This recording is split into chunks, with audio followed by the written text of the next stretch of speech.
بسم اللہ الرحمن الرحیم نحمدہ ونصلی علی رسولہ الکریم اما بعد۔ محترم ناظرین و سامعین، انسان خواہ مرد ہو یا عورت، وہ فطری طور پر کچھ نیا چاہتا ہے۔ جب تک شادی نہ ہو تو اسے شادی کی طلب رہتی ہے، اور جب شادی ہو جائے تو اسے اولاد کی چاہت ہوتی ہے، اور ہونی بھی چاہیے، کیونکہ اولاد اللہ تعالیٰ کی بہت بڑی نعمت ہے۔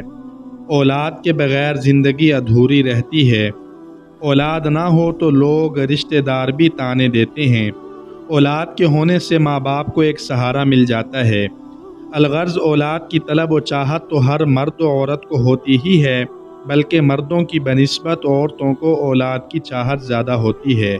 مگر آج کل بیماریوں اور وباؤں کا دور چل رہا ہے، اور دیگر بیماریوں کے ساتھ بے اولادی کی بیماری بھی عام ہو چکی ہے۔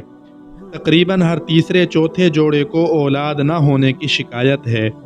کہیں مرد کے اندر کوئی کمی ہے تو کہیں عورت میں کوئی بیماری بتائی جاتی ہے۔ چنانچہ اس کے لیے وہ مختلف ڈاکٹروں اور حکیموں کے پاس جاتے ہیں، پھر ان میں سے کسی کو تو اللہ تعالیٰ ان کے سبب سے اولاد عطا فرما دیتے ہیں، مگر زیادہ تر لوگ یوں ہی پھر پھرا کر مایوس ہو جاتے ہیں اور اپنی قسمت کا رونا روتے رہتے ہیں۔ تو آج کی ویڈیو میں ہم قرآن مجید سے ایک آسان مجرب عمل لے کر حاضر ہوئے ہیں۔ یہ ایسا عمل ہے جسے آپ اگر اخلاص اور کامل یقین کے ساتھ کرتے ہیں تو اللہ تعالیٰ آپ کو ضرور اولاد کی نعمت سے نوازیں گے۔ دیکھیں، اولاد دینا اللہ تعالیٰ کے اختیار میں ہے۔ چنانچہ قرآن مجید میں اللہ تعالیٰ ارشاد فرماتے ہیں کہ اللہ ہی کے لیے آسمانوں اور زمینوں کی بادشاہت ہے، اور وہ جو چاہتا ہے پیدا کرتا ہے۔ جسے چاہتا ہے بیٹیاں عطا کرتا ہے، اور جسے چاہتا ہے بیٹے عطا کرتا ہے، یا ملا کر دیتا ہے ان کو بیٹے اور بیٹیاں، اور جسے چاہے بانجھ بنا دیتا ہے۔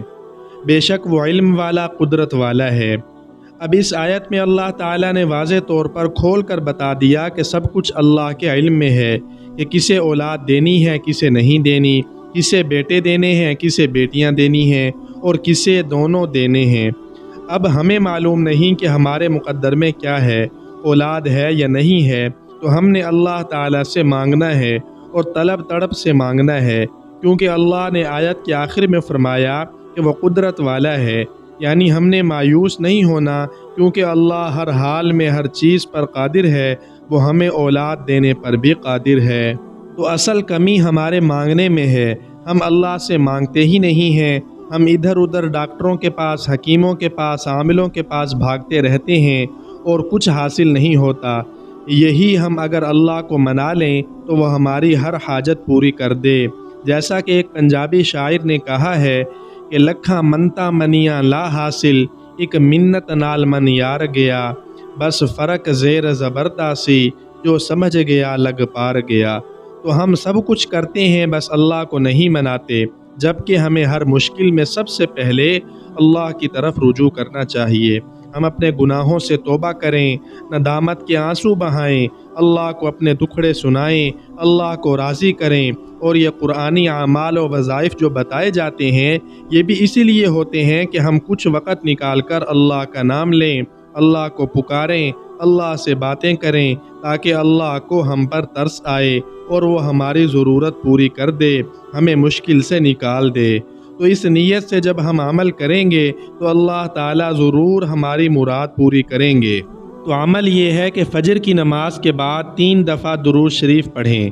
اس کے بعد قرآن مجید کی آیت للہ ملک السماوات والارض یخلق ما یشاء یہب لمن یشاء اناثا ویہب لمن یشاء الذکور، یہ آیت ہے پارہ نمبر 25 سورت نمبر 42 42، سورہ شورى آیت نمبر 49 اس آیت کو 133 مرتبہ پڑھیں، پھر 3 دفعہ درود شریف پڑھیں، اور اس کو پانی پر دم کریں، اور یہ پانی میاں بیوی دونوں پئیں۔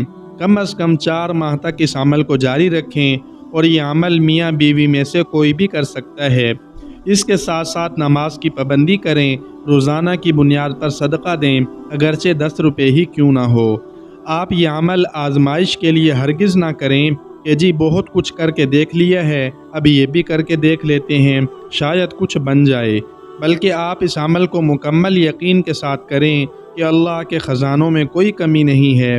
اللہ تعالیٰ اس کی برکت سے آپ کو ضرور خوشخبری عطا کریں گے۔ آپ اس عمل کو خود بھی کریں اور دوسروں کے ساتھ شیئر بھی کریں، اور اگر کوئی مسئلہ ہو تو کمنٹ کریں۔ جزاک اللہ خیرہ۔